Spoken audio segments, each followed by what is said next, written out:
are in listen-only mode. Okay, we are going to open the Architectural Board of Review meeting for May 4th, 2020, starting with a roll call. This is Mary Turnovskaya, Commission Secretary. So we have Chair Moore. Here. Vice Chair Six. Here. Board Member Black. Here. Board Member Cunningham. Here. Board Member Olson. Here. Board Member Whalen. Here. And Board Member Watkins is absent. Okay, thank you. And we'll move on to public comment. Any member of the public may address the board for up to 2 minutes on any subject within our jurisdiction that is not scheduled on the agenda for a public discussion today. Do we have any? Chair Moore, we don't have any. If you wish, you're more than welcome to raise your hand, but I don't see anyone who's raised their hand, so I'm going to hand it back over to you. Okay, then we will move ahead and close public comment and move on to approval of the minutes from April 20th. Does anybody?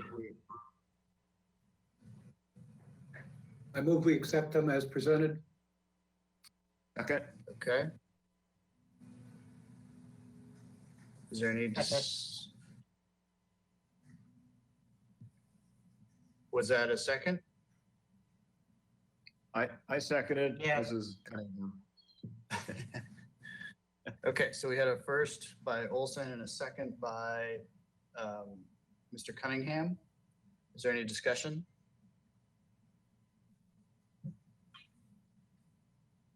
No, no discussion? Okay. All in favor? Let's do a roll call vote. This is Mary. We have Chair Moore. Yes. Vice Chair Six. Yes. Board Member Black. Yes. Board Member Cunningham. Yes. Board Member Olson. Yes. And Board Member Whalen. Yes. All right, motion carries. Motion carries. Okay. And the consent minutes. Move we accept as presented. Mr. Chair, I am pulling those up right now just to so we can read them into the Make sure record. you have it. I'll second. Let's see, where are we? Let's hold on before we make the Yeah. motion. Let's get it on screen first. We won't be able to get it on screen, unfortunately, but I can read them out, and I'll read them out with the entire motion. Great. All right. So we should start with the 13th, correct? That was our last meeting? Or the 20th? Wait, sorry. Consent agenda, the 20th.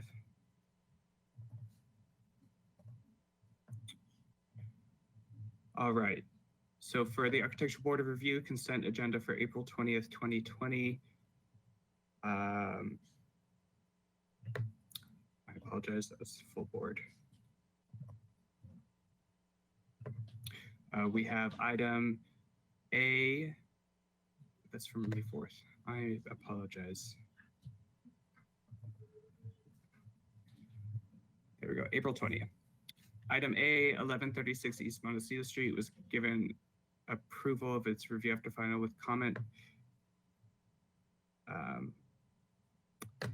I apologize. We actually didn't have consent the week before, a week ago. So we only have the consent minutes from today. So that is item A, 100 Clyde Adams Road was given project design and final approval with the project compatibility analysis criteria met. And item B, 1964 Las Canoas Road was given project design and final approval with the project compatibility analysis met. And those are the only two items. Move we accept as read. Second.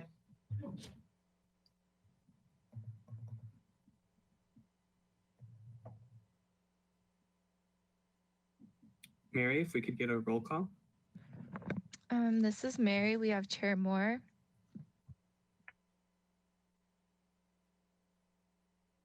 Chair, you're muted. I'm sorry.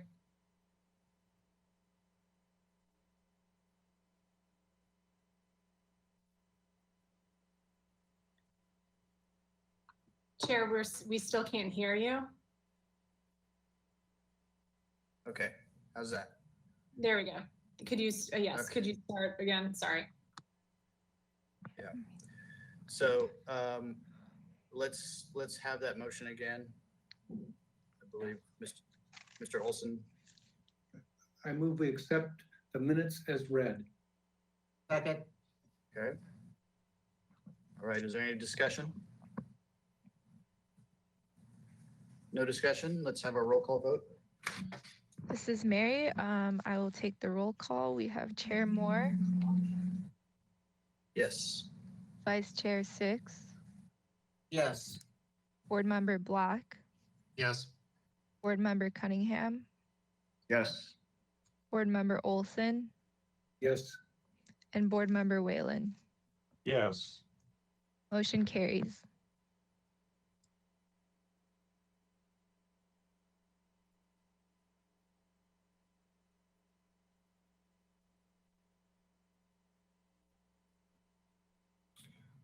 All right.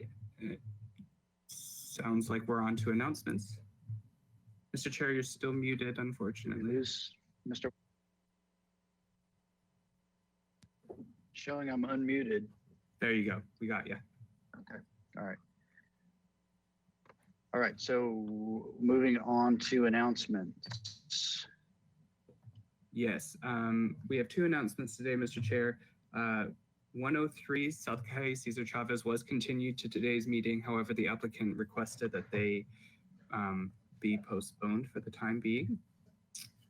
And so we expect to see them within the next couple of weeks coming back to ABR. And Board Member Cunningham is conflicted out of item number 1.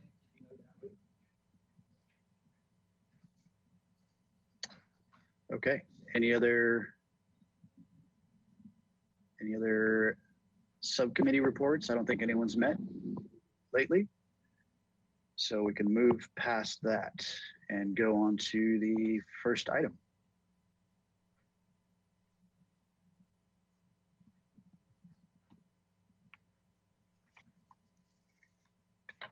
Okay.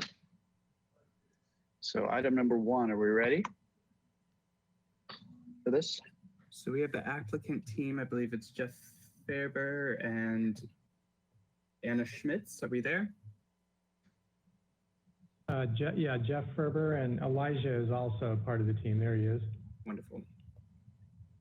Okay. All right, so this is item number 1, 604 East Ortega Street. This is concept review and it's proposal for renovations to Ortega Park.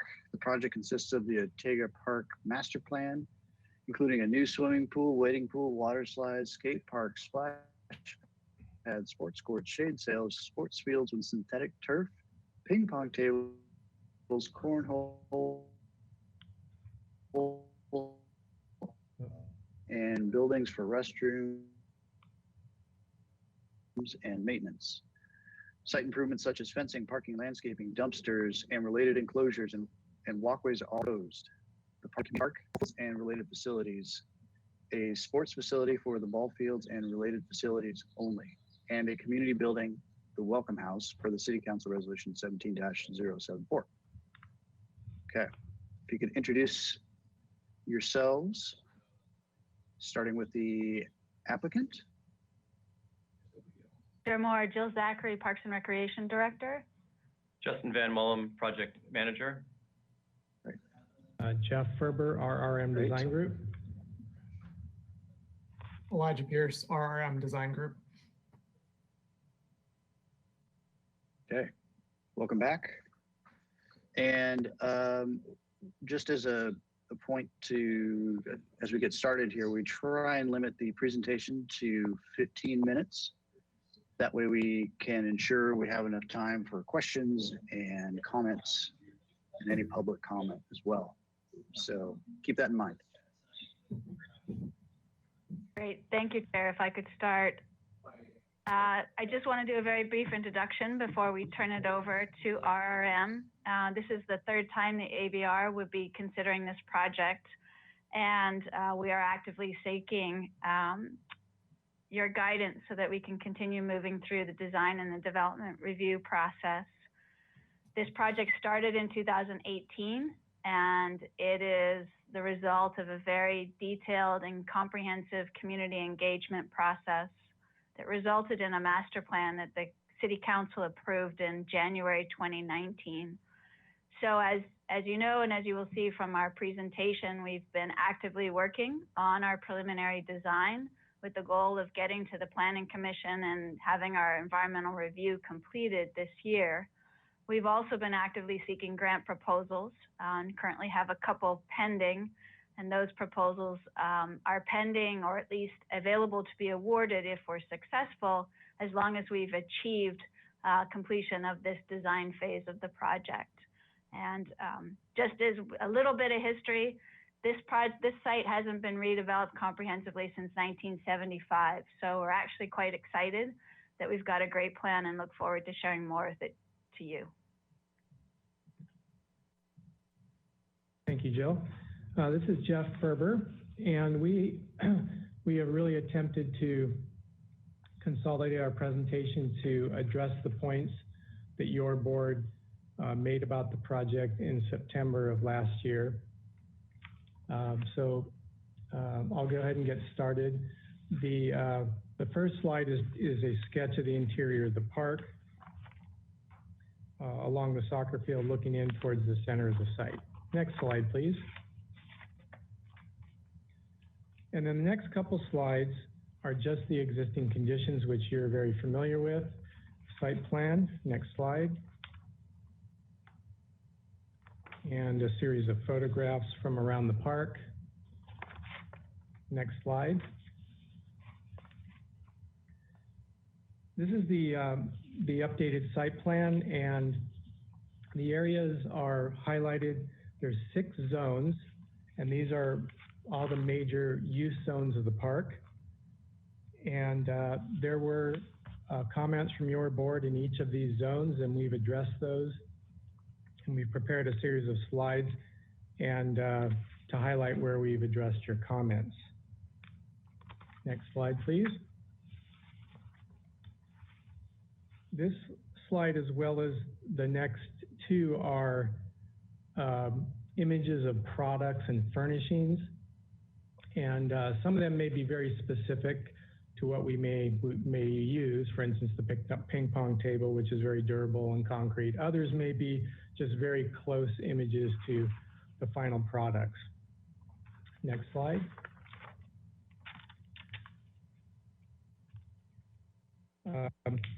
We've added images based on your comments, for instance, the double gate, and I will show you on the plan later where we accommodated that comment. Public art comments, we'll talk about those as well. Next slide. And then the playground area, these are all images of potential features and amenities within that play zone. Next slide, please. The first major zone where we addressed your comments is sort of the perimeter of the park, the public improvements along the street, Ortega Street and Salsa Puertas. You'll see in each of these drawings the red boxes in the legend on the right, and then on the site plan, the number 3 represents the 2 additional entry gates that you requested at the soccer field. So we've added a gate at each side of the field, as well as the main entry. The number 11 signify the 2 of the 4 major entries into the park, not counting the welcome house, where we added the wrought iron swinging gates. And the number 14 represents one of a number of areas where we enhanced the concrete to address your comment about not having too much standard gray regular concrete. Next slide, please. This is just showing a sketch of the entry on South Sapuetas near the restroom building, the park side of the restroom building. Next slide, please. And then a sketch showing the street improvements and entry to the welcome house. This particular image is not intended to show specific architecture. Next slide, please. Elijah is going to pick up the presentation here with a number of comments that you address to the architecture. All right. So the architecture of the park really is centered around 3 buildings. We have a pool equipment building, the renovation of the existing welcome house, and then a new pool restroom building. So the 4 kind of main overarching comments that apply to the architecture were, one, we were asked to simplify some of the detailing and create kind of a little more streamlined look, but while still keeping the Santa Barbara style and some of the small character elements in that architecture. Also, we had some comments where we had created areas for future murals, and it was asked by the board that we study making those a little more organic. We originally had them kind of formally framed out on the facades, and we've loosened those up a bit, which we'll get to in the elevations. Then lastly, it was asked that we look at adding some more shade elements to the pool deck area, and we've addressed that with a trellis element on the pool deck, which we'll get to as we work our way through the buildings. Next slide, please. So the first building that we're going to look at is the welcome house. This is an existing building. We'll be renovating the interior and altering the exterior to have a more Santa Barbara style architectural feel to it. Next slide, please. So this is very similar to what you saw the last time we were before the board. We're just trying to maintain that Santa Barbara style detailing. Window headers, red tile roof, clay tile accents, wrought iron light fixtures. Next slide, please.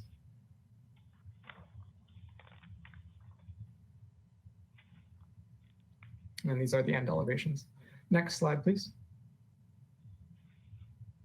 And this is the color and material board for this building. This has stayed largely the same since the last time we were before the board. Next slide, please. Then we have the pool equipment building, just a smaller structure that holds the equipment to sanitize and run the pumps through the water features of the park. Next slide, please.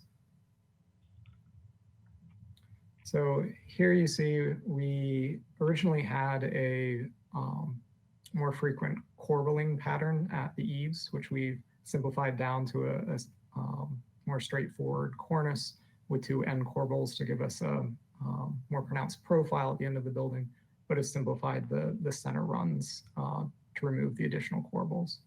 Also, we had a more formal panel system on the side facade to potentially hold murals. We simplified that, left it open so that any future murals can be a little more free-flowing. Next slide, please. And similar, this is the street frontage and the end elevation. Next slide, please. And the color and material board. Very similar colored materials throughout the park. We're basically using a similar palette at all 3 buildings. Next slide, please. Then we have the restroom building. It holds the restroom both for the pool area, but also the park side, and then a wing of changing rooms for the pool area. Next slide, please. Next slide, please. So again, we've tried to maintain detailing, tile vents, a more traditional profile to different opening elements, clavos on the panel doors, trying to keep those little details of Santa Barbara character along the building. We have, however, simplified the cornice, again, very similarly to how we did at the pool equipment building, keeping end corbels at the very end of the gable elements, but simplifying the cornice behind them. Next slide, please. Also, if you see an elevation number 4, again, we've taken out the more rigid panelized facade treatment and left a more open area for future murals. Next slide, please. And this is the color material board for the pool restroom building. Next slide, please. Lastly, we have a colonnaded trellis, which we've located on the pool deck to provide shade. We chose the location on the pool deck. It's a centralized location that allows, we think, parents and families to sit in the shade and still keep their eyes on kids as they play in various parts of the pool deck area. And next slide, please. And lastly, the trash enclosure. Fairly simple trash enclosure. We have provided a trellis and stayed with very typical materials and detailing from the rest of the park. Next slide, please. Okay, the next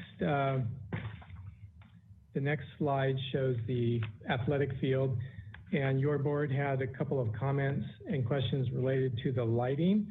So that you'll see there the yellow dots on the field are the 5 locations for the sports lighting. This is one area of the park that could be programmed and used at night. So those are the locations. And on the next slide, this is an exhibit that shows work from Musco Lighting.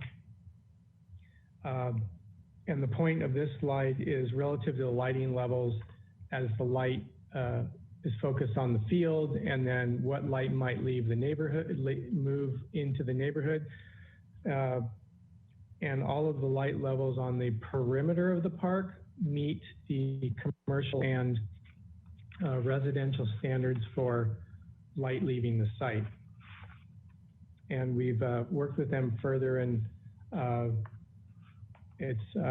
we know the light levels are going to be quite dark right on the outside edge of the soccer field.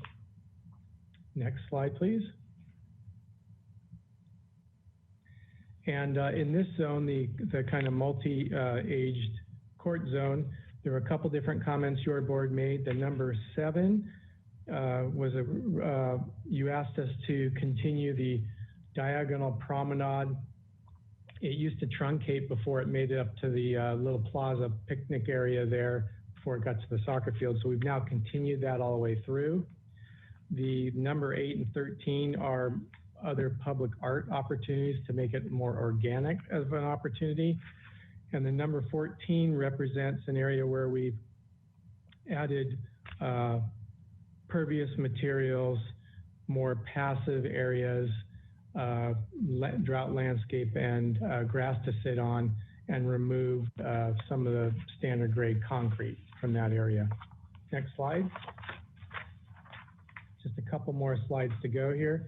The skate park area, there look to be some opportunities for some art with some tile and perhaps some murals. Next slide. And then just some images of the skate features. Next slide, please. And then on the playground, there was one adjustment. We changed the shade of purple on the rubberized surfacing. That was a request to the ABR. And next slide. A sketch looking towards the play area in the center of the site. Next slide. And the last slide is the landscape plan. There were not any specific comments from the ABR, but we did address comments from the 2018 meeting and from the DART in terms of addressing the landscape. That's the end of our presentation, and it looks like we made it right on time. Thank you.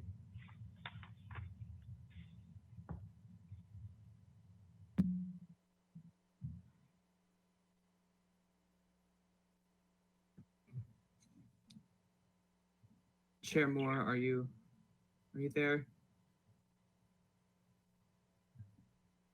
Yes, I'm here. Can you hear me? Yes, we can. Okay, there we are. I was saying thank you for your speedy presentation. Is there anything else you want to add quickly to wrap up? I don't believe we have anything further. Okay, great. Then we will open public comment. Is there anybody from the public wishing to address the board regarding this item?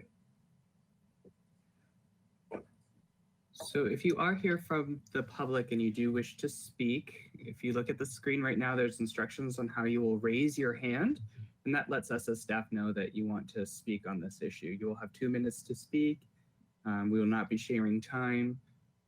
I don't see anyone. Correct. All right, we did receive some written public comment, Mr. Chair, and do you have that available? I do. All right, would you mind? Yeah, we did receive emails from Eric Jensen regarding the project, and he had some questions regarding the lighting, which the applicant, I believe, answered. He also had concerns about the formal baseball diamonds versus the number of soccer fields, and wanted the applicant to provide more soccer surface. Then we also received a letter from George Nagai in support of the project, and particularly the skate park portion, and he suggested the skate park as designed should be at least as large as Skaters Point down at the beach.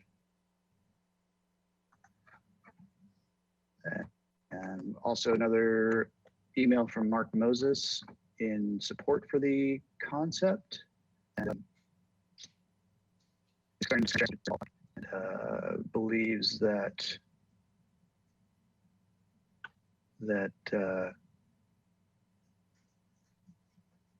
I believe he's writing that the baseball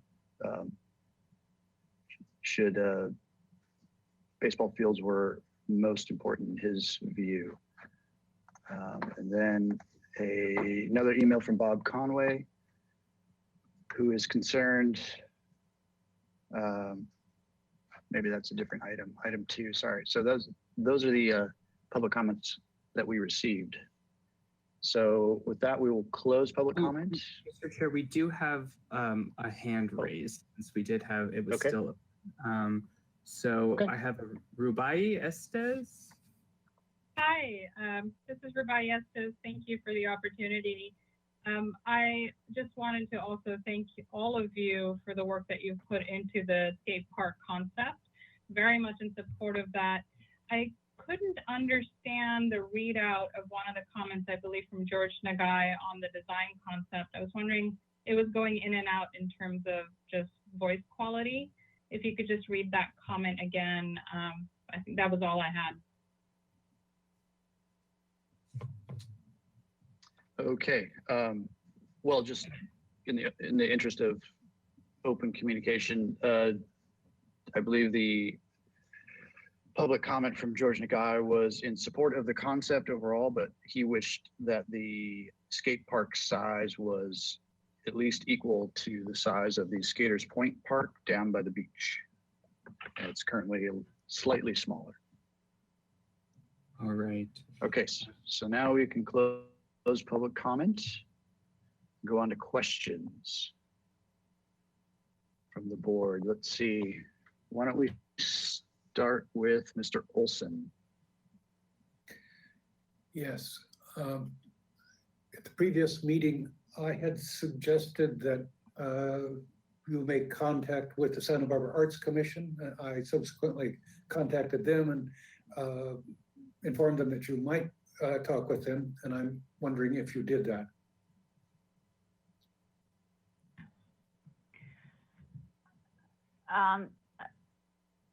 There's a couple of things, I'm sorry, board members, that we've been in consultation with the County Arts and Culture Office as it relates to integrating art elements into the project and working with them, and then working with our Youth Arts Alliance program, which is funded to some extent through grants from County Arts Alliance, County Arts and Culture. And as we move forward into the project, we'll be working more specifically on defining what that might be and how we would work together. Great, thank you. Second question. One of the comments from the public was about the raised surface for the pitching mound.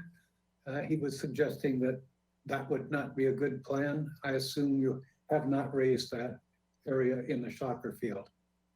Is that true?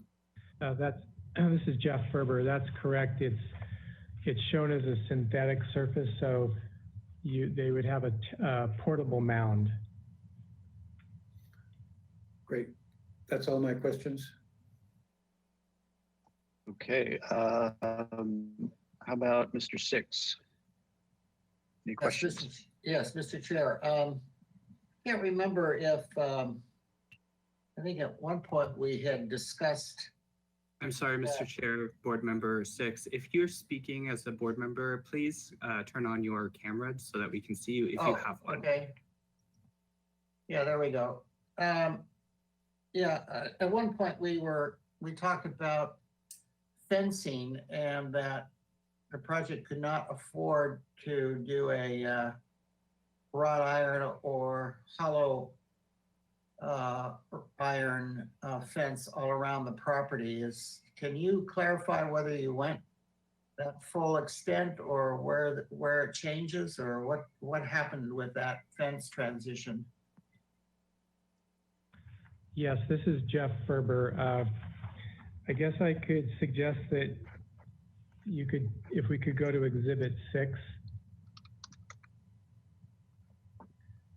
But as we're doing that, I'll say that George Thompson did make some remarks, as you're suggesting, that it could be challenging budget-wise to do the entire perimeter with wrought iron or metal.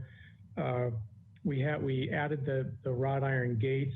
We show on Exhibit 6 fencing, which is similar to the Cabrillo ball field. And that's in the upper right-hand corner of Exhibit 6. And then we show, so there would be, that would be a metal fence, and that would be in the pool area. I would guess you'd say the Salsa Puerta side of the park and near the pool. And then we were studying transitioning. Can we show the plan? I'm not getting the plan.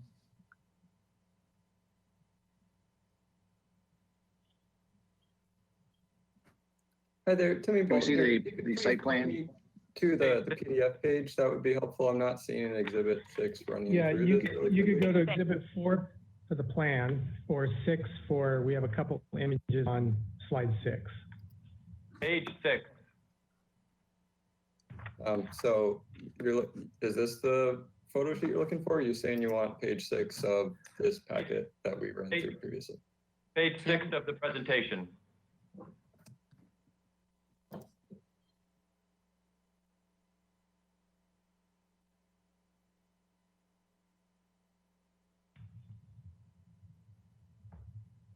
Tim, we're still not getting it. Yeah, for the staff, we're seeing the project description. There we go. All right. There we go. So in the, both in the center of the image there and on the far right, you see, you know, a metal tubular steel fence at Cabrillo Ball Field. Yeah. And so we're showing, we would do similar color and, you know, scale on roughly half the park. And then if you could now switch back to Exhibit 4, page 4 of the PDF. And looking at the plan, the soccer field on the junior high side and perhaps at Coda and Ortega might have a durable, more difficult to climb fence, but of a, you know, like a metal quality, but not necessarily. So what George was going for was trying to find something that would work in terms of the security, but not be as expensive as the metal fence. But we didn't have a final resolution to that. But we're not, budget-wise, we don't have to resort to chain link. No, we were not talking about chain link. Good. Okay. We don't have a budget yet, but okay. Are you going to replace the windows in what type of windows are in the existing Welcome House? Are you going to replace those? We will be replacing those windows. We've studied a couple of different options. At this point, we have not detailed and got into the construction documents to do this. This building is in the floodplain, so there's some very special detailing that we'll be looking at. If I had to guess right now, I would say an aluminum clad wood type window. Good. Okay. And when you changed out the gable ends, so on the eaves, you're going to have a molding in between the corbels at the very ends that will stop that molding. Is that what I understand you're doing now? That's exactly correct. Okay, thank you. And did you ever consider, kind of a leading question, or consider the problem with seagulls and other birds at the trash enclosure trellis? I refer to many unfortunate after the fact solutions of nettings and spikes and so forth. Have you considered or know that if that's an issue? At this location, we have not shown those. However, that is something we'd be willing to study. Previously, at more coastal locations, we've used a single line wire. We found those to be the most aesthetically appealing. They're very hard to see, but still have the intended effect of keeping birds off. Generally, though, if that trash enclosure should only be accessed via staff, it's not a public trash enclosure. So we expect it to be well maintained with the lids closed. So don't expect it to be a nuisance regardless. Oh, good. Okay, thank you. That's my end of my questions. Thank you. Okay, thank you, Mr. Black. You can pop your webcam on. I'm on. Good.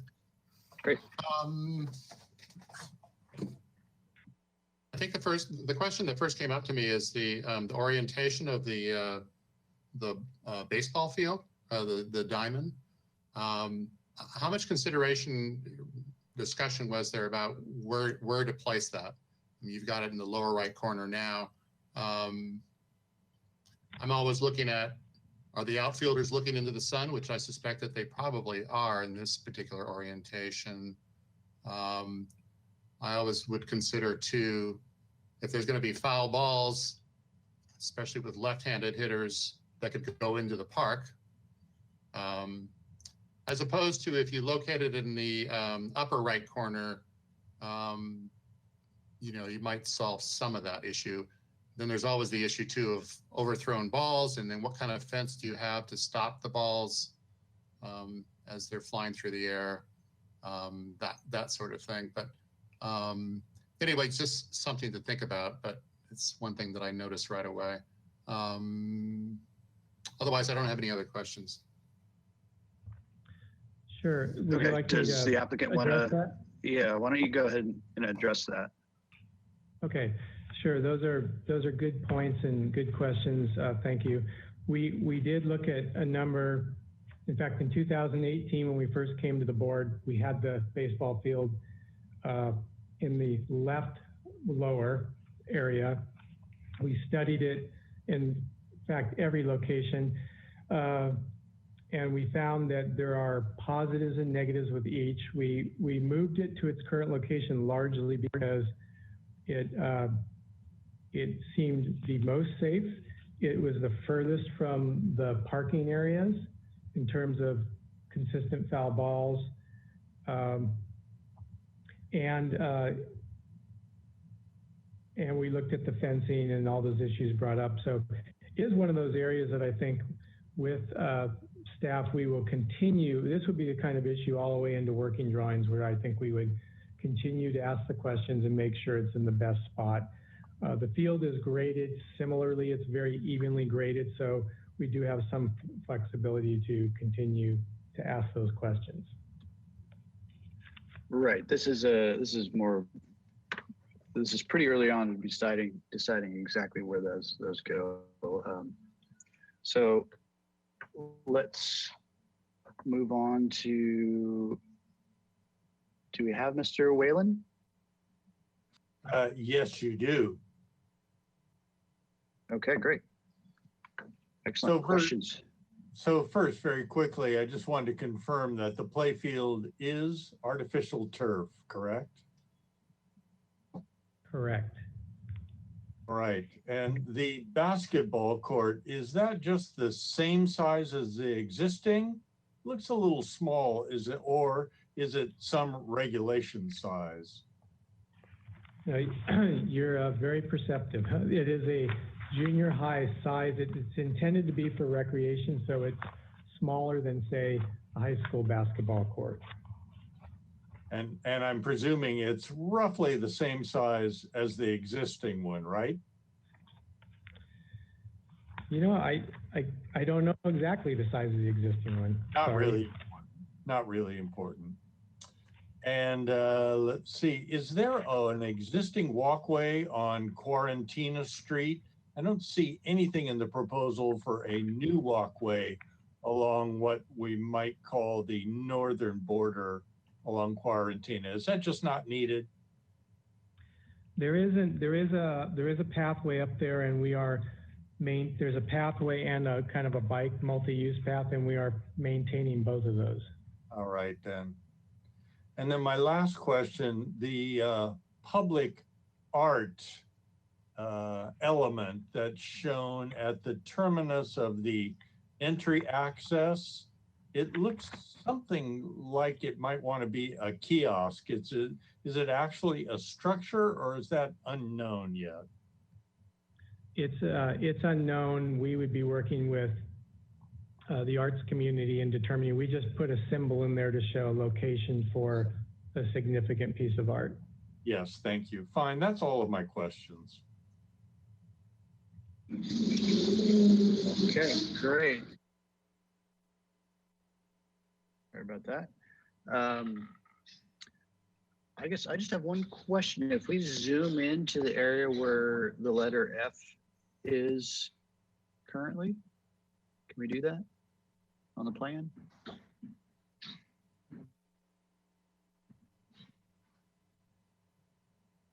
little tighter and centered. Yeah, there you go.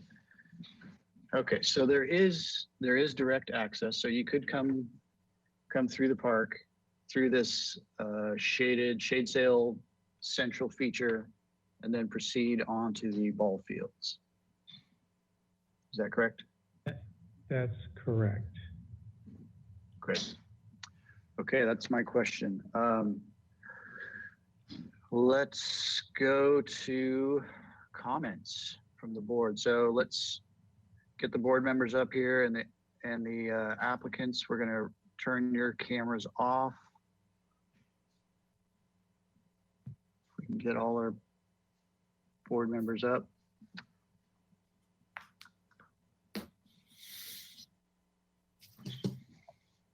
Okay. And Mr. Whalen? Can you turn your webcam on? There we go. All right, let's start with comments. Mr. Olson, do you have any comments? Yes, I do. I'm very impressed with this proposal. I think it's very good for the neighborhood. I think the attention to the details of how this works are excellent, and I want to applaud this presentation. And that's all. Okay, Mr. Six? Yes, I concur. I think it's an excellent project, well presented and very exciting and well designed. I thank the applicants for responding to our comments in previous sessions. I just have a few very minor stuff. If we could skip down to the elevations. Let's more importantly, let's go to the trellis A21 and A20. Page 25. 21 and 20. Let's go to 20 first. Oh, I'm sorry. I have, I'm sorry, A20.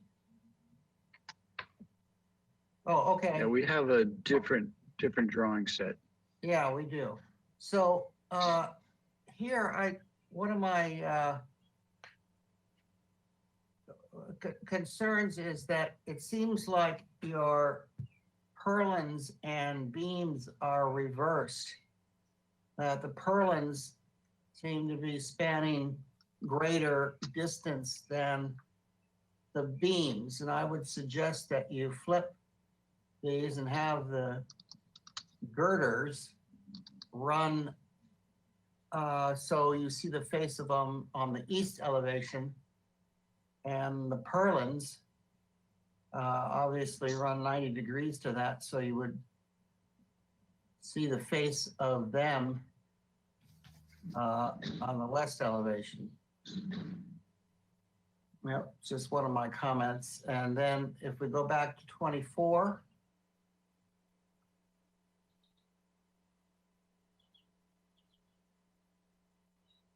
I'm sorry, whatever the trash enclosure is.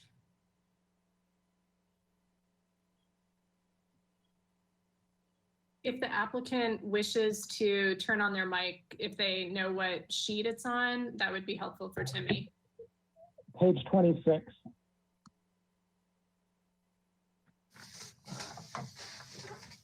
Yeah, here the same thing. As you can see, the purlin is the purlin is spanning the entire width of the long ways of the trash enclosure, where the girders are spanning the shorter way. So it just doesn't make a visual sense. And I would also say that your purlins, instead of grouping two of them right above the posts on the corners, that those would be at a march along in a regular spacing above the whole distance of the crossways. So I think that a little refinement to both of those trellis structures is something that I would at least recommend. And then if we go to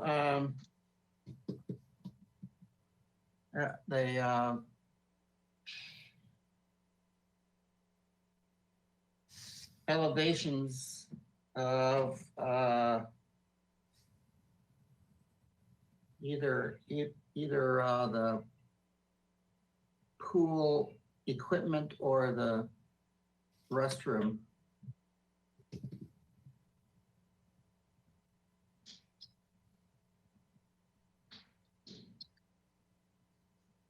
That one, that's a beautiful elevation. Let's go up.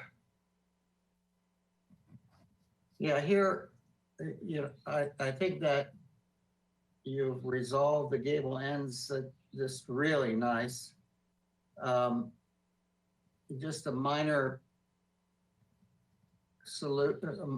issue for me is you still have this colored wainscot going up around the door on the left-hand side of the east elevation. And then if you look at, I think the pump house,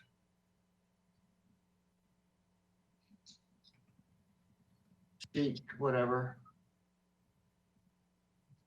Again, if the applicant has any insight on what page number, feel free to let us know. There you go. Page Right 16. there. All those ups and downs, I would just eliminate all of that except around the arch. Just a minor cleanup, I would think. But other than that, it's a beautiful architecture, beautiful project, and I am in great support of it. Thank you. Okay. I think we've heard from everybody. Is that correct, except for me? Me, David. Oh, sorry. Mr. Black, comment. All right. So I would agree with the comments that have been made. I think it's very thoughtfully and creatively done.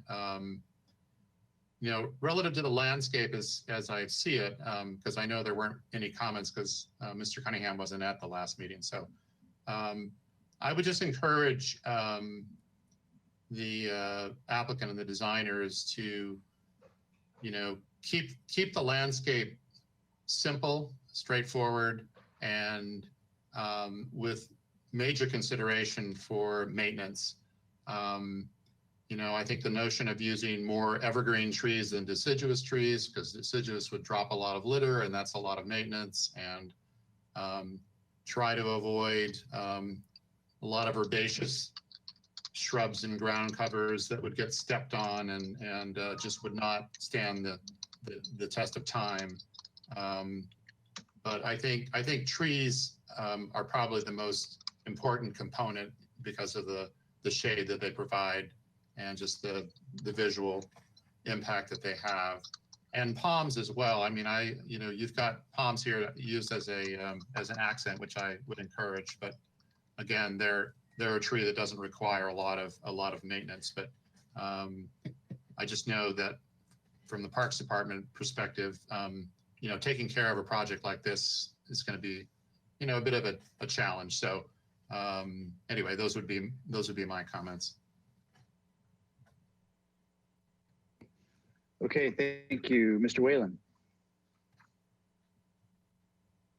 Thank you. As a follow-up to my question about the public art location, I would strongly suggest that be two-dimensional and not block the view in from the corner of Coda and Salsipuedes deep into. You have this marvelous view that draws you in, lets you see the soccer field and even the hills beyond. As far as the architecture goes, the PV panels that were shown on the pool equipment building and the restroom building, those, to my mind, seem to work against the Santa Barbara style, especially when they're placed on clay tile roof. I'm wondering if you could consider that portion of the building that it be a flat roof with a parapet, so those PV panels can be hidden, and even more importantly, adjusted to their maximum exposure to make good use of them. I know that may require a major design consideration at this point. I think my strongest comments come from the entry points. Let's look at the Coda Sal Cipuedes. And if you go to sheet C1, I think this is most evident. You really have to go to the C sheet to see where the fence is. This is, I think, the most powerful gesture to the community as a welcoming point, and it seems somewhat unresolved. The fencing cuts it off as a triangle. There seems to be some implication that there's turf there. We all know those little triangular corners of turf get worn down to nothing. I would also encourage, it looks like there are palms indicated. This would be a great place for the Jubea chiliensis to frame that really strong opening into the park and that alley of trees down there. And then these— Sorry, Dennis. Yes? Sorry to interrupt you. Unfortunately, the set that they are presenting does not match what we're seeing on our end.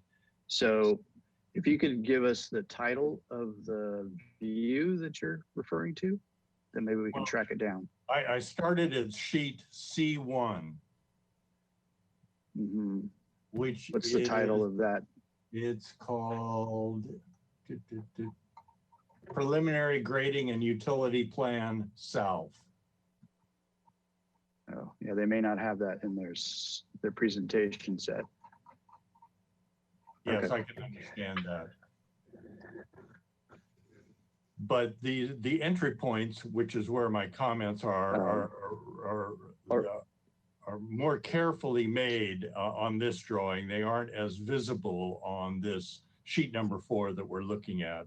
Be that as it may, I would like to see the entry points rendered more strongly.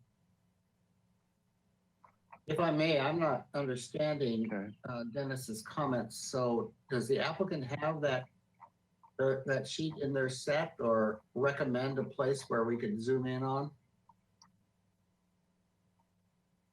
I believe I saw page 36. There it is. Okay. You could zoom in on that Coda Sal Cipuedes. It would be the lower right corner.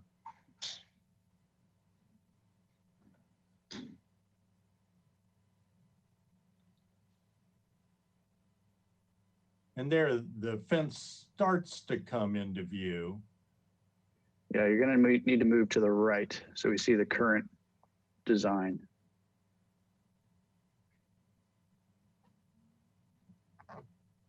There we go. Well, is that correct, Dennis? This does appear to go a little farther, but I would suggest that those Jubea chiliensis, if you can afford a good large species and they don't come cheap, would be excellent for framing in a symmetrical way this opening. And then on the same drawing, just moving to the left, the center entry where one of the other perspective views showed us that was the signage on the end of the building. I think this entryway could be rendered in a stronger fashion, having an enlarged paving area.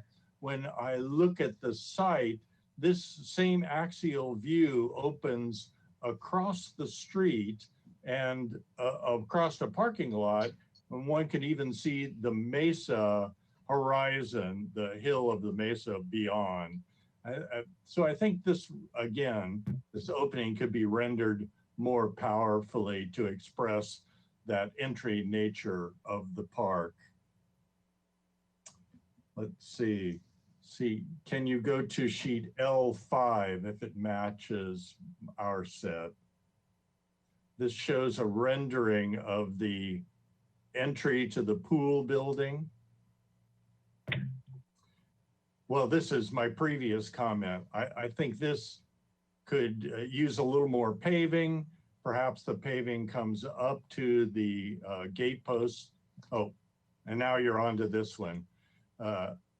this with the comments made by the public is going to be a very popular skateboarding area, and that seat wall is going to be a very popular target. So how it's detailed should be done with great care, say if it's done with rough edge flagstone. Otherwise, it's just going to be a skateboarding attraction.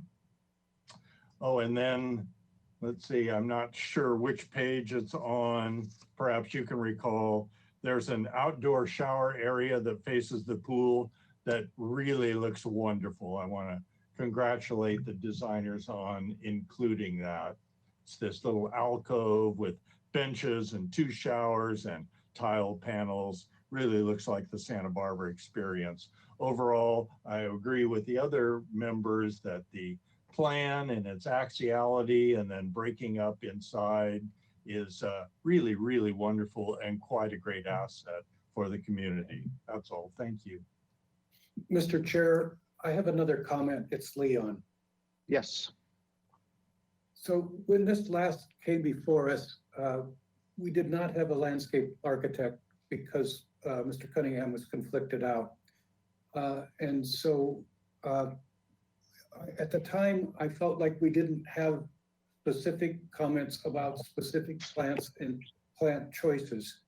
And while Mr. Black's comments, general comments about I think are very important to be incorporated into it, I still am concerned that we don't have specific comments about the specific choices of plants. That's my comment. Okay. Well, it is early in the process to discuss specific plantings. I think it's more, at this point, it's better to give some direction on the style of planting, and which I think Mr. Black gave some direction and comments to, and just the overall concept. David, do you want to add anything to that? Well, I mean, you could make a point. It is a little early. I mean, I'm just responding to the site plan and the general disposition of, tree massings, which I like. I like the allays along the walkways, and it's easy to see where planting is and where it isn't. And so at this point, I was just limiting my comments to sort of general types of plantings and the expectation that there be some consideration for maintenance and and shade and what have you at this stage of the design development. So, but yeah, other than that, no. Okay. Anything else, Leon? Not for me. Okay. I don't have anything to add to this discussion. I'm in agreement that it's a big step forward for this area and would be a fantastic resource for the community. So we need a motion.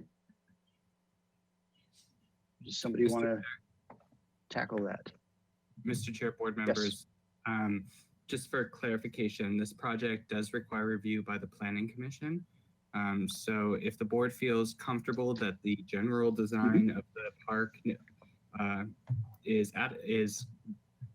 kind of heading in the right direction, then we'd be looking for continued Planning Commission. And at that time, if you could preliminarily make the project compatibility analysis findings, just to clearly indicate to the Planning Commission why the board feels it's an appropriate project. Okay. Does somebody want to do that?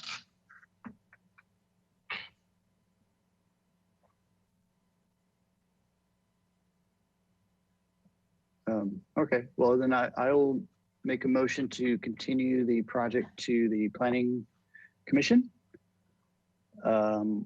with the following comments: that the board appreciates the design put forth by the applicant and feels that this will be a tremendous asset to the community and in particular the surrounding neighborhood. And that the following comments should be carried forward. The general design of the structures and landscape seems to be acceptable, and general massing of the structures, of new structures, is acceptable. There are some details that need to be resolved and studied further. For instance, the trellis needs to be the multiple trellis locations need to be studied to further detail the purlins versus the major beams. And suggestion was made that the colored wainscot is not necessary to carry over the doorways, and that the landscape should be kept simple and low maintenance, and trees will be the most important element in the design to create enough shade for the users, and that palm trees should be for accent and used less frequently. Suggestion was made that the applicant should study a flat roof or parapet roof on portion of the building to provide a photovoltaic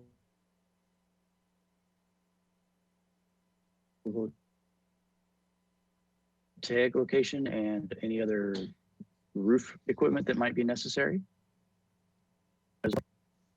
And it was mentioned that some of the entries into the park could be made stronger with a larger paved area, indicating a difference, so that it signifies an entry point. And at this point, the board feels that the project compatibility criteria could be met as presented, and the project needs further detailing to receive final approval. I'll just read the compatibility criteria. Compliance, number one, compliance with city charter and municipal code, consistency with design guidelines. Does the project fully comply with all applicable city charter and municipal code requirements? Yes, as far as the board is aware, the project does fully comply. And the board also believes the design is consistent with the design guidelines in the area. Number two, the design of the project is compatible with the architectural qualities and characteristics of Santa Barbara, because they are utilizing traditional detailing and materials. And number three, the project's size, mass, bulk, height, and scale is appropriate, as the massing has been minimized to the greatest extent possible, and that it does not impact views of the neighboring properties. We believe there's no indication that it is impacting the adjacent city historic resources. And we have not been advised by staff that there is any issue from the city historian. And yes. Was that Matthew? No? Okay. Number five, public views of the oceans and mountains are not impacted because of the low massing of the structures. And number 6, yes, there is an appropriate amount of open space and landscaping because this is a park, a recreation and park project. Mr. Chair, I will second that. I will second that emotion. That motion, and with a suggestion that we change up the words acceptable architecture to commendable. I think these are beautifully designed buildings. So whoever used the word acceptable, I would upgrade that to commendable. Okay, I'll accept that change. Is there any other discussion? Yes, it's Leon. Mr. Six suggested that the paint trim around the doorways in some places was acceptable and others not. I think your motion sounded as if it shouldn't be on any of the doorways. I think the way it was stated was simple. There's only five or so more doorways that still have that trim around it. I think it's pretty clear, Leon, as the motion is read. Okay, if you're satisfied, I am. Okay. Okay, anything else? No, okay, let's take our vote. This is Mary Turnovskaya, Commission Secretary. Chair Moore, Yes. Vice Chair Six, Yes. Board Member Black, Yes. Board Member Cunningham, Board Member He's Olson, abstaining. right, Yes. and Board Member Whalen. Yes. Motion carries. Motion carries. Okay, thank you very much. And we can move on to item number 2.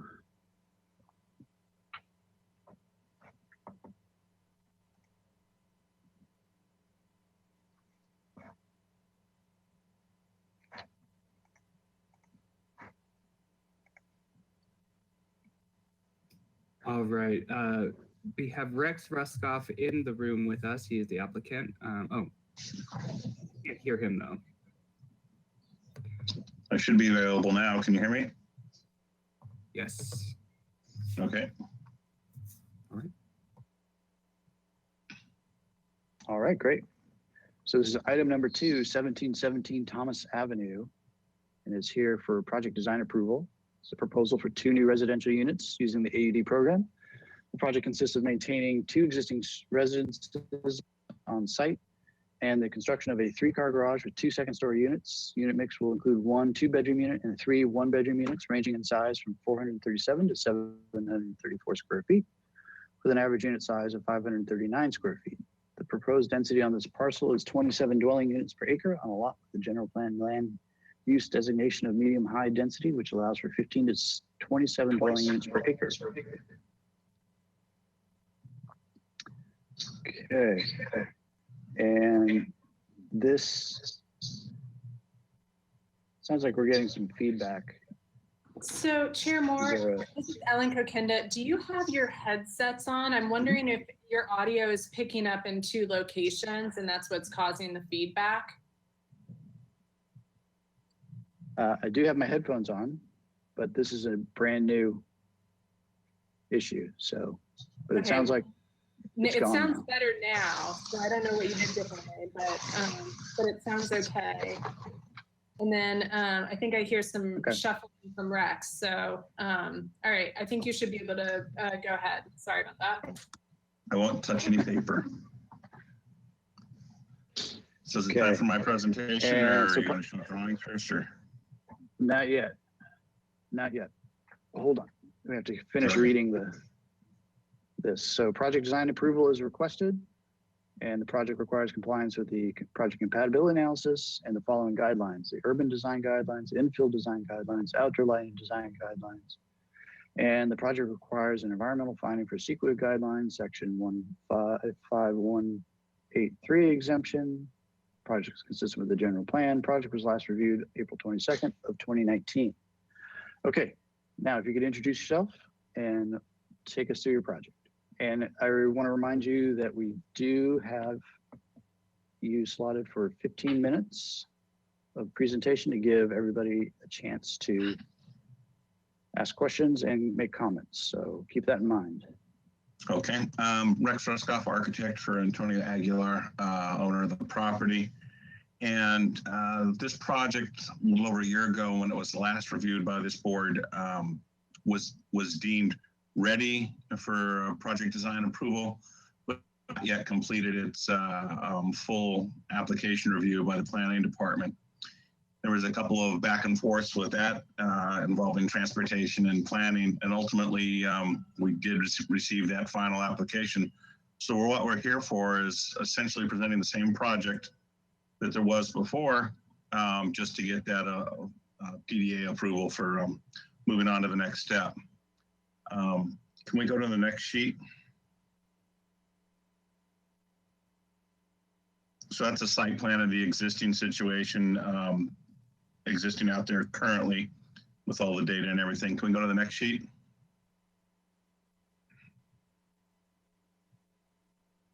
So this is essentially the same project that you reviewed a year ago in April.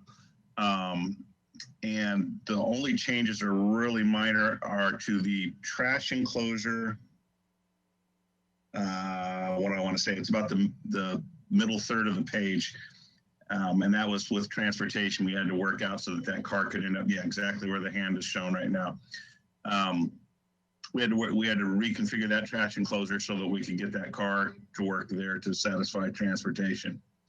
There were some minor relocations of the two bike lockers for the front two units, and adding just a little bit of additional paving to accommodate those without stepping into the landscaping.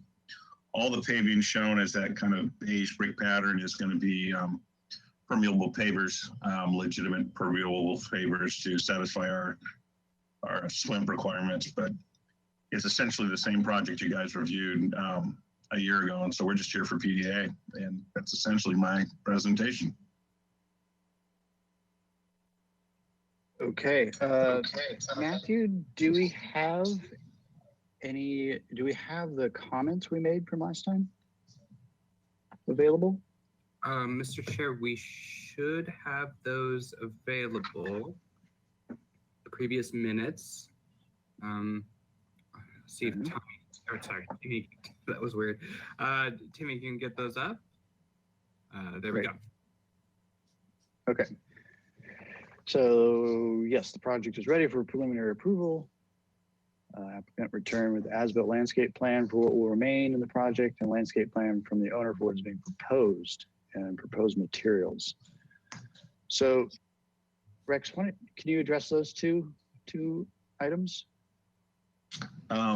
Materials, is that materials relative to the landscape plan? Because we did turn in a landscape plan. Is that not part of the package?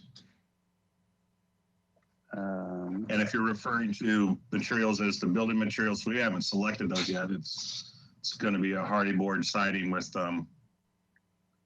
hardy trim and asphalt shingles, but I have not put together a board and was not aware that that was required for PDA. Okay. It looks like there is a landscape plan on L1.11. Can you walk us through that? I'm not seeing it on my screen at the moment, but it would be essentially the same landscape plan that you looked at back in April of 19. It hasn't changed. This is Timmy Bolton. Sorry to butt in there. I just have this 4-sheet plan here. It's posted on the city's website. I can try and load it really quickly, but it's going to take me a minute. Okay.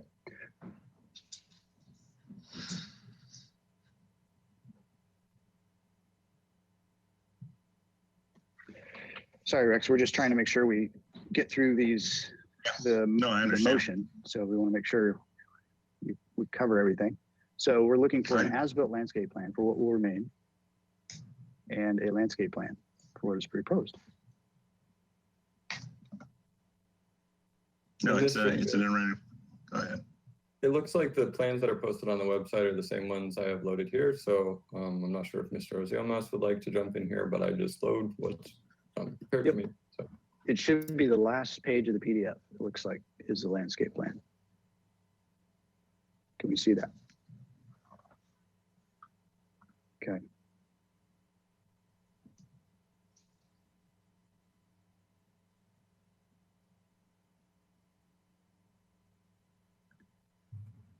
I'm seeing a compressed view of it. I'm not seeing the whole thing. It should be where things are identified. Sure. There we go. There we go. Okay, so the front half, that being to the right of the page, is all existing. It's lush. It's I believe Mr. Cunningham's been by to see it, and it's very well done. We're just carrying on some of those same plant materials. So when you see the gray palms in the front and the dark palms in the back, same palm, just the new ones are the dark ones and the gray ones are existing. We also have, and I can't quite read it, but maybe you guys can on a bigger screen, a tree over near the garage. Looks like a new 24-inch king palm. I was talking about the one that's a navel, that's a canopy tree shown to the, but you got a palm on one side and a navel on the other. And then Carex grass being planted around in the area. But this is the same plan that you guys saw back in April. I have not made any changes to it. Like I said, the changes were only to the trash enclosure and some of the bike things, and then working out some of the requirements as needed for the planning department. Okay. Sorry about the feedback there. Pull these out.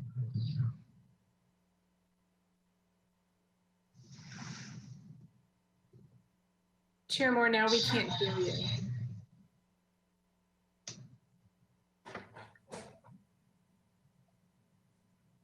Try again. All right, that seems to work, I think. There you go. Okay. For the moment. All right, let's open public comment. Is there anybody wishing to address the board about this project? Chair Moore, we have Mr. Richard Clausen, who has raised his hand, who would like to speak on this item. Mr. Clausen, I'm going to unmute you, and then you'll have 2 minutes to speak, which the timer will be shown on the board. So you can go ahead and unmute yourself, Mr. Clausen, and whenever you're ready, you can go ahead and speak. Thanks very much. I just have a friendly comment. I'm not an architect, but I am a father, and my son lived in an apartment like your unit 2, where the bathroom was accessed through the bedroom. And that's a pretty uncomfortable situation. I get it. He was a son, and so maybe daughters or women will keep their bedrooms tidier for guests. But it seemed like you have a fair amount of room to wiggle around there. And if there were any way that you could redesign that so that the bathroom would be accessible without going through a bedroom, your tenants, the owner's tenants, would be forever grateful. That's it. Thanks. Okay, is there anybody else? No, that is it from those who joined the webinar. Thank you. Mr. Chair, I believe did we receive written public comment, or did you? Oh, that's right. For item 2, we did, let's see. Item 2 from Bob Conway, who lives on West Islay. He's concerned, he's writing regarding his concerns for the impact on parking this project may have, and is asking the ABR to take a look at that. All right. Let's go to comments from, or sorry, questions from the board. If we could have, let's start with, And again, just a friendly reminder to all board members, when you're speaking, please turn on your cameras, just so that we can see you. okay. Let's start with Mr. Olson, since you popped up first. Questions? I'm having a hard time forming a question out of this, but I believe that the issue here with the landscape plan is that we couldn't tell what was going to be kept on the site. And so we asked the applicant to include those in his landscape plan. That's my memory. And so I will then make a question out of it. And I say, do you remember that, Rex? And if you did, do you think everything's included here? I believe everything is included there, and the gray palms, as you see on the right side of the page, are existing to remain. All the symbols over there are existing to remain. And where they're darker, same symbol but darker, that's a proposed new palm or orange tree, etc. But everything from the middle of the site to the east is to remain. Okay. So you had said that it's lush in the front. I can't tell that from this landscape plan.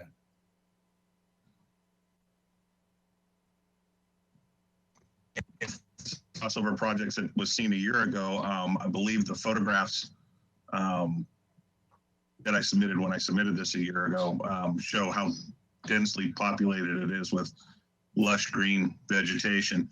The owner of the property is a landscape contractor, and so he cares for this property, and he lives in the front unit. So he cares for this property very well. Leon, if I, it is very lush. Leon, if I might, I remember those images and it was lush indeed. And what I thought we asked for is then, if it's lush, shouldn't they be indicated on the landscape plan? Okay, I'm showing where the palms are located. I might not be symbolically showing the correct size, but again, this was prepared back when we had photographs in front of us. I don't know how we want to get past this at this point. That's all my questions. Okay. Okay, Mr. Black.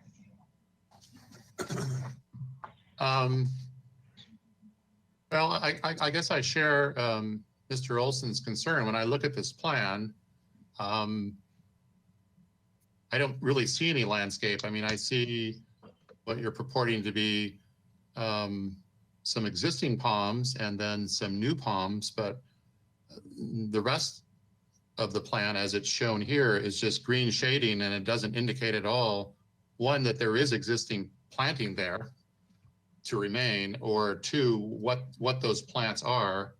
And so, I mean, this plan in effect tells me nothing really. There's just no level of detail to sort of convince me that, yeah, it's lush and it should just remain as is. I mean, this plan just doesn't show that to me. And, you know, because I thought there was a request for an as-built, and I think the as-built should show a little bit more than just a few palms. I mean, at least some reference to shrubs and ground covers or lawn or whatever it is that there is here. But this plan doesn't really show me anything. So it's difficult for me to sort of judge it moving forward. Mm-hmm. Any other questions? None from me. Okay. Richard, questions? Questions. I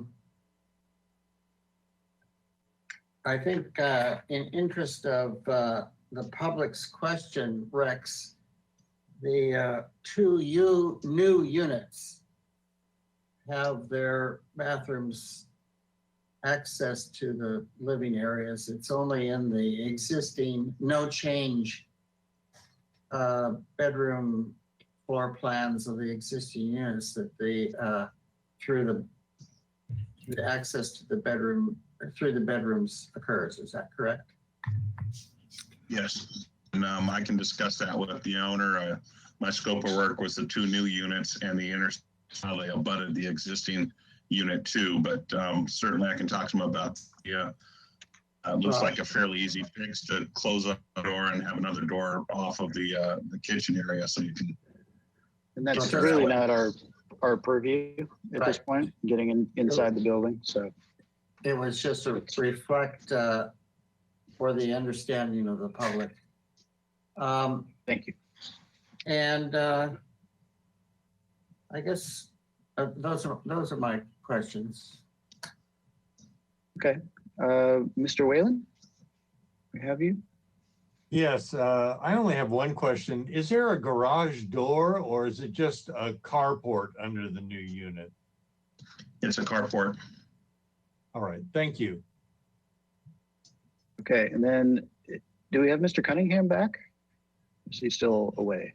Yes, we have me back. I'm not on the screen though because the webcam space is not available. Here we are. Okay. Got a couple questions for Rex.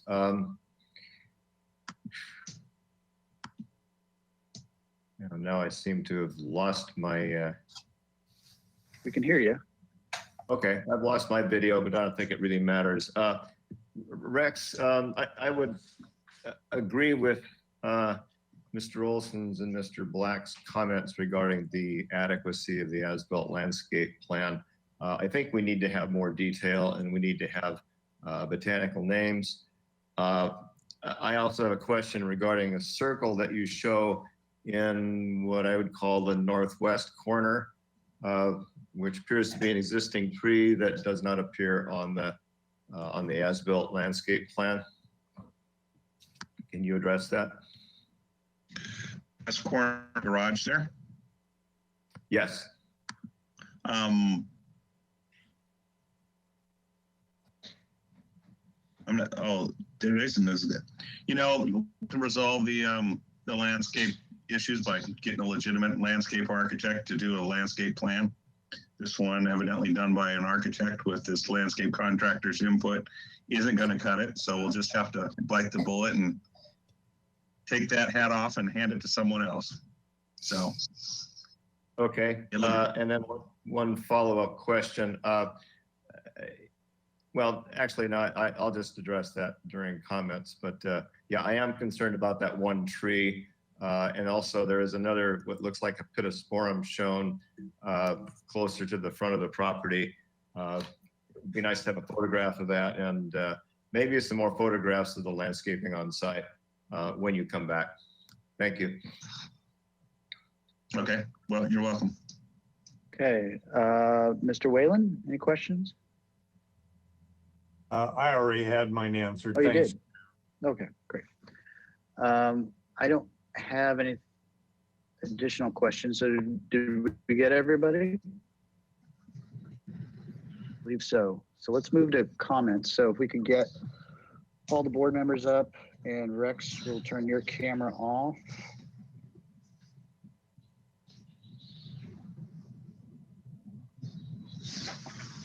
And we can start with our comments. Why don't we start with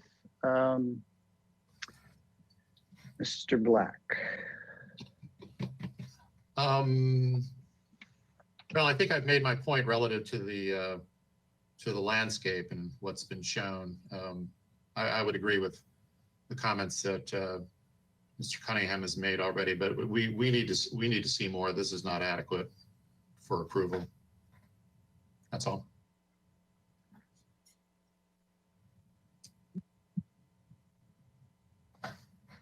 Okay. Mr. Olson, comments? Yes. It does seem that this is sort of rudimentary, that we all seem to be in some agreement here that the property is lush, the property owner is a landscape guy, that the only issue is that the approved landscape plan doesn't show that lushness. So I'm suggesting that maybe we can go to consent and not have to come back to the full board. That's all my comment. Okay. All right. Richard?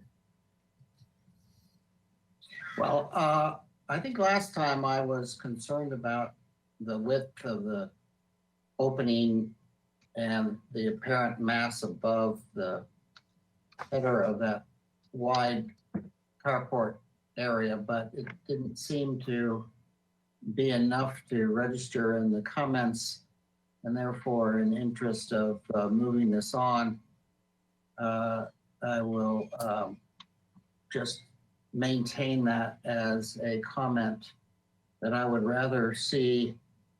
And I know that, I think last time the applicant expressed the turning radiuses and the back out of the cars and so forth made it impossible to divide this up differently, but I still think that that's a very wide opening, and the way that the units above, one of them jogs out even further and is a significant cantilever.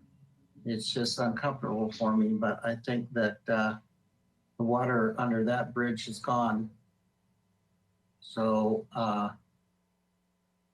those are my comments.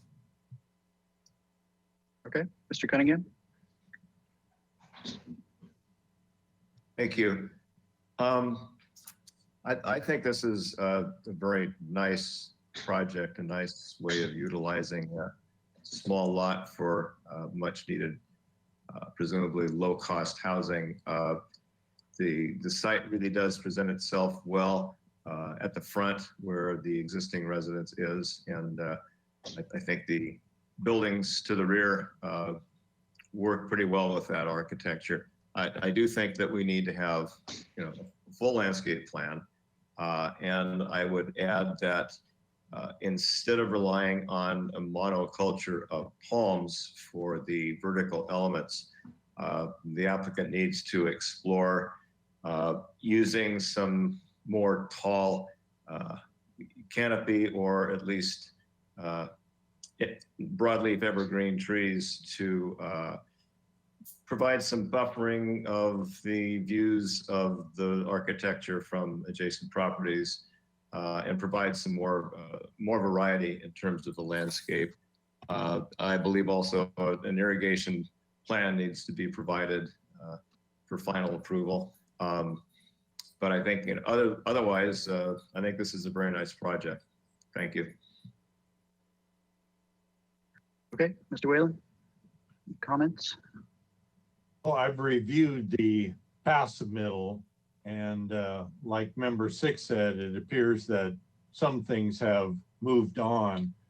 The project, the proposed addition, appears to be in character with the existing bungalow buildings, that is shiplap, but in terms of window surround and trim, but for my money, it doesn't really go far enough, especially in terms of the windows, which the existing are something like a 4/1, vertically oriented.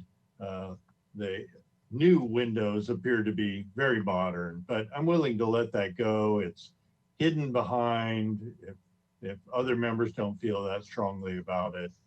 The only other comment I would make that when this landscape plan does emerge, that the placement of the palms does not intrude upon the windows as it is now. The palm on the north, there are 3 proposed palms on the north, so it appears to sit directly in front of the windows of the kitchen living room unit, unit 4. So we can examine those things more carefully on a finished landscape plan. That's really all I have. Thank you.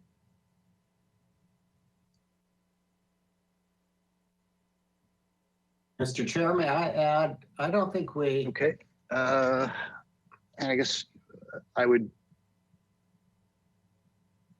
Kevin? Yes, go ahead. May I add? I think that the windows... Yes, go ahead.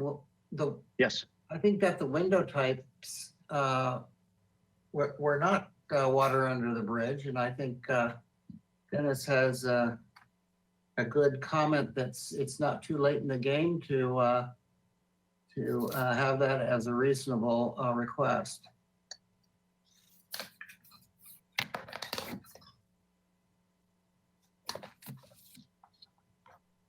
Okay. My comments would be that I agree that we need to see the full landscape plan of the existing site. And so we can truly understand what is there. And not only that, that there becomes a record of what is actually there on the site so that in the future that can be referred to if need be.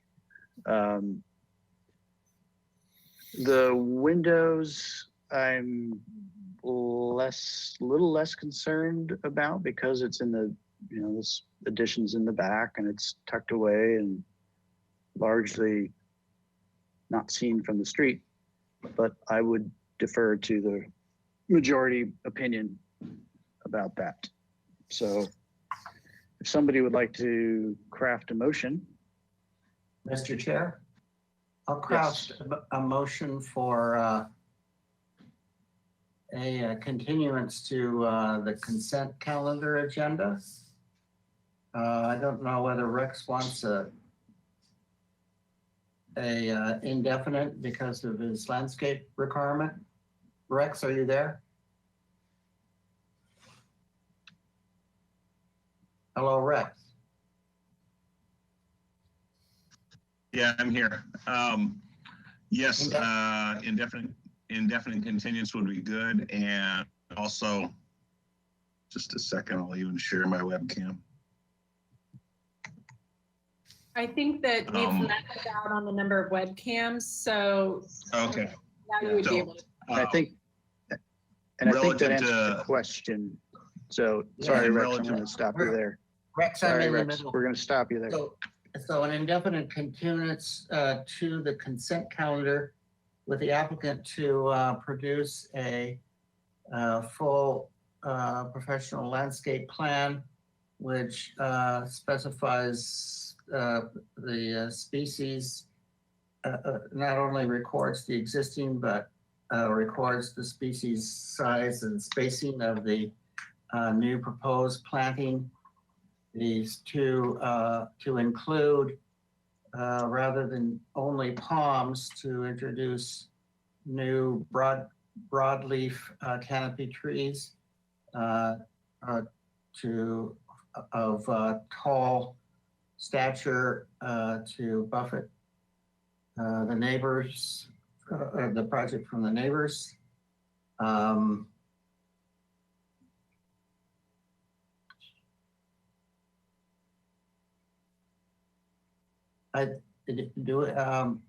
Kevin, is it, do we want to take a straw vote on the windows before I include it in my motion? Yes, let's do that. So let's take a straw vote from the board members. How many board members would like to see the windows more closely resemble the proportions of the existing units? Actually, let's do a roll call vote since we're online. This is Mary. We have Chair Moore, No. Vice Chair Six, Yes. Board Member Black, Board Member Black, My apologies. You're muted. No. no. Board Member Cunningham, No, I don't think it's critical. Board Member Olson, No. and Board Member Whalen. Yes. Okay, so I won't include that in my motion. Landscape plan, blah, blah, blah, that the board appreciates the creative overall massing and site plan to bring forward more densely populated residential properties. That's the end of my motion. Second. Was that you, Bob? Nope. Leon. Bob beat you to it. Okay. So seconded by Cunningham. All in favor, let's do our roll call vote. Chair Moore, Yes. Vice Chair Six, Yes. Board Member Black, Yes. Board Member Cunningham, Yes. Board Member Olson, Yes. and Board Member Whalen. Yes. All right, motion carried. Okay, motion carries. Thank you very much. All right.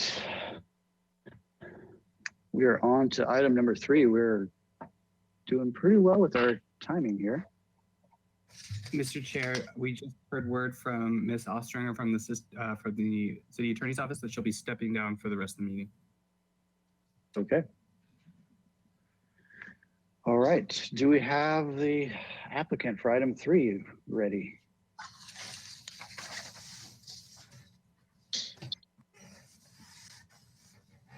So this is Ellen Kokinda. Ubaldo and Gil, your microphone is on, and if you could share your webcam. It looks like we still don't have the image of you. It worked for just a minute. I don't know if you can change your settings again. Mr. Chair, I'll go ahead and pass it over to you. Okay. Okay. So usually I sign it's not working. Okay, well, let's get started. And I'm going to introduce the item, and then I'll turn it over to the applicant when it's time. So this is item number 3, 1225 Liberty Street. This is a concept review. This is a proposal for an addition and remodel of a unit on a site with 2 residential units. The project entails refurbishing an existing 736 square foot 1-story residential unit and adding a 674 square second floor addition and a 104 square foot first floor addition. No change in the number of units is proposed. No final appealable decision will be made at this hearing. Project requires compliance with the project compatibility analysis and the urban design guidelines. If you could introduce yourself and walk it. Okay, Ubaldo and Gil, you are unmuted, and as Mr. Chair requested, if you could please introduce yourselves. All right, my name is Gilbert Garcia, covering for Ubaldo, who is at a job site and couldn't be here. I wanted to, what you have here is a rendering of the project, and it just shows the proposed second story addition, and the upper left-hand corner is facing the street. Put a new porch in. Right now, the entry is from the side, and this is a new porch with new entry, and shows the second story portion. Now there are second story units right to the right of this, much bulkier than this. Another view of that is on the upper right-hand corner, and then you see on the lower left-hand corner is the back of the building, and on the lower right-hand corner is the back of the building. That's right. They're both the back of the buildings here, and both of these are the front of the buildings on top. Okay, go to the floor plan. Well, this is a site plan. This just shows the street, and this is the new building. That's the entrance is right there right now, very small, not proper. So here we show the addition on the first floor. And these two are the 2 additions on the first floor. This house, by the way, is in very bad shape. It's going to be totally brought up to date with foundation, framing, electrical, plumbing, everything.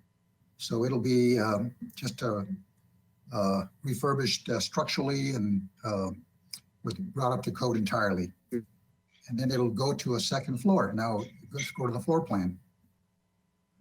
Before you leave that sheet, can you describe, it says you mentioned the additions on the first floor.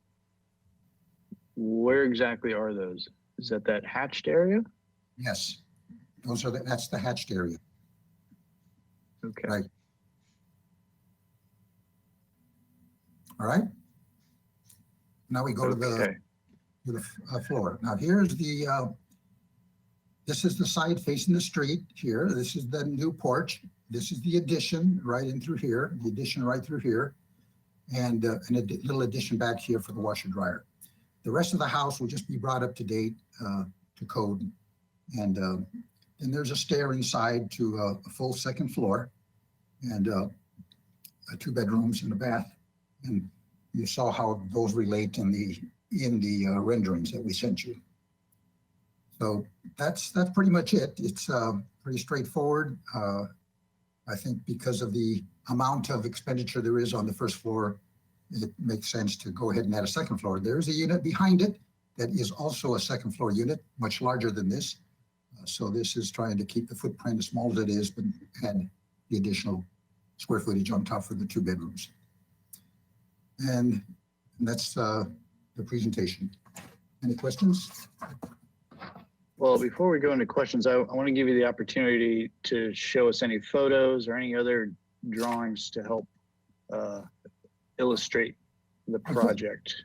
Well, I guess we can go to the elevations. I forgot to show you the elevations.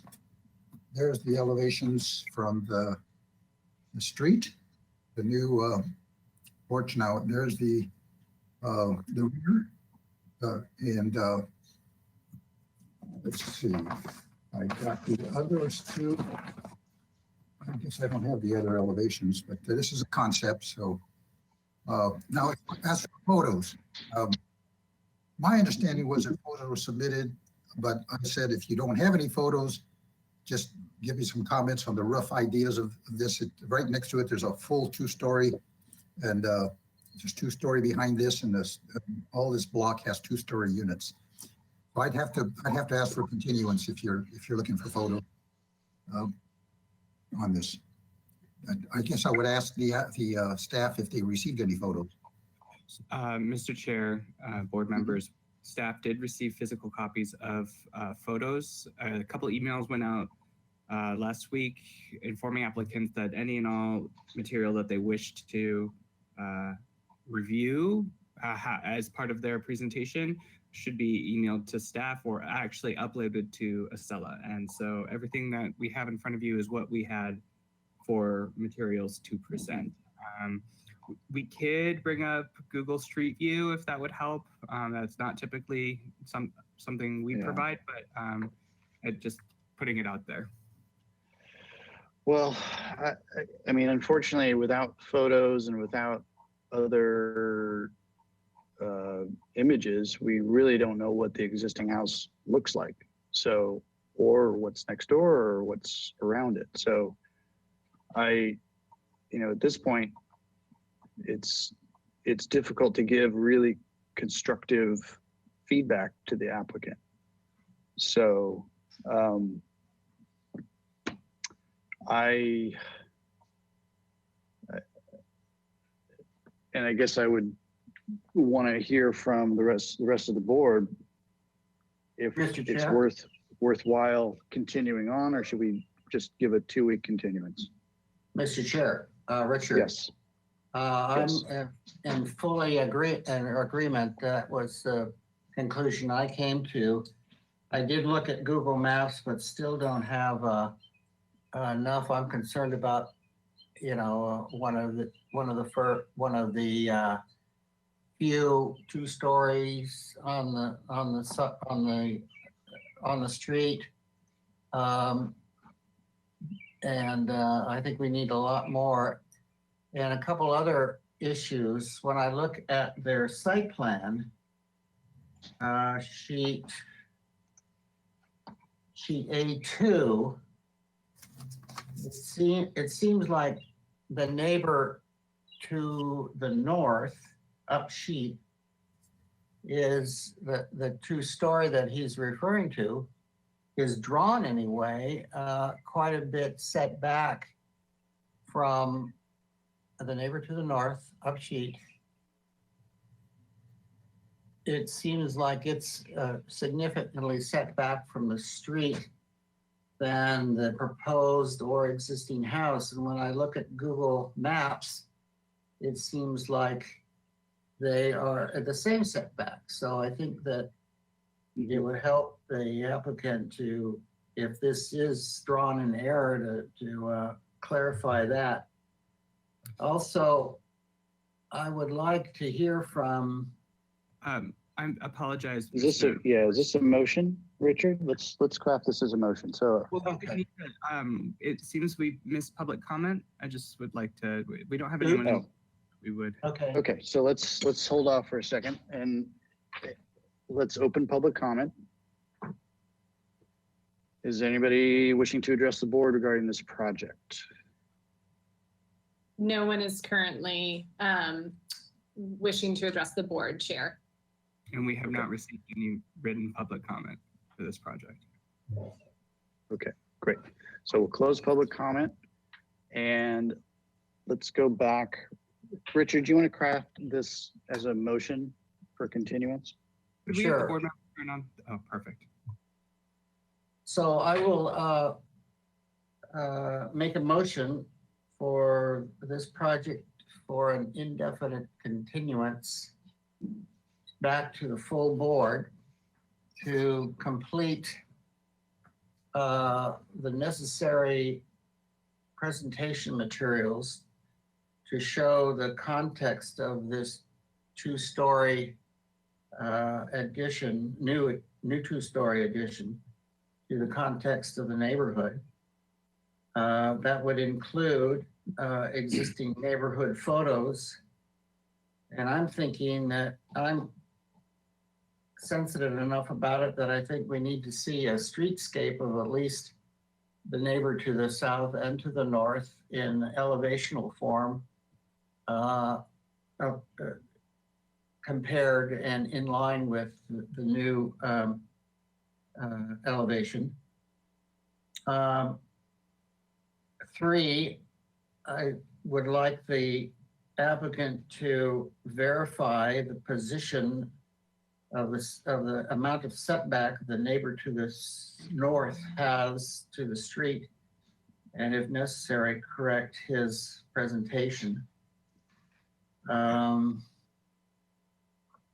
I also would like to have a, and I don't know who gives this answer, but it seems that the south of this house has a very minimal setback to its south property line existing.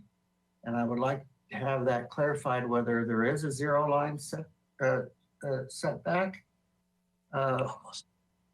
from the side, or is this an existing non-conforming that they can take advantage of, or if the extent of the remodel is such that they have to respect the 5 or 6 foot setbacks on their side yard.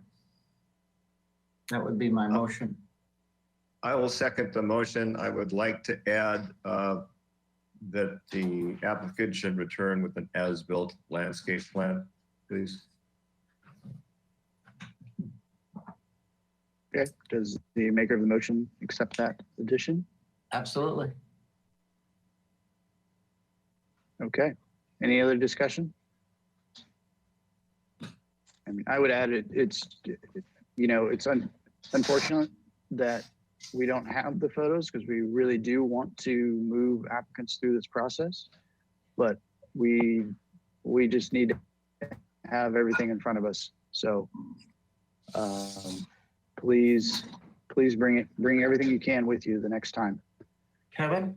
Okay, let's do our roll call vote. Wait, Kevin, could this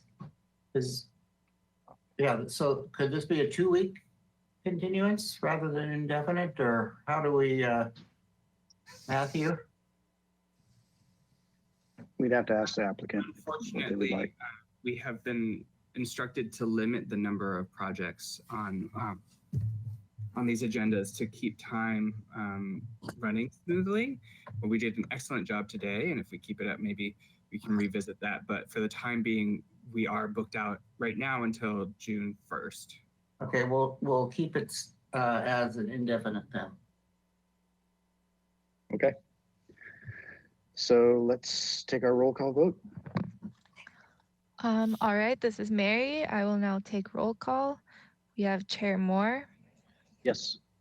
Vice Chair Six, Yes. Board Member Black, Yes. Board Member Cunningham, Yes. Board Member Olson, Yes. and Board Member Whalen. Yes. All right, motion carried. All right. Thank you very much.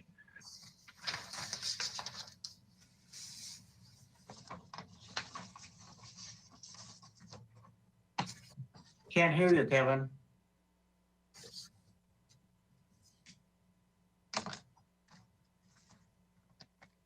Kevin, All right, I we can't. can't hear you.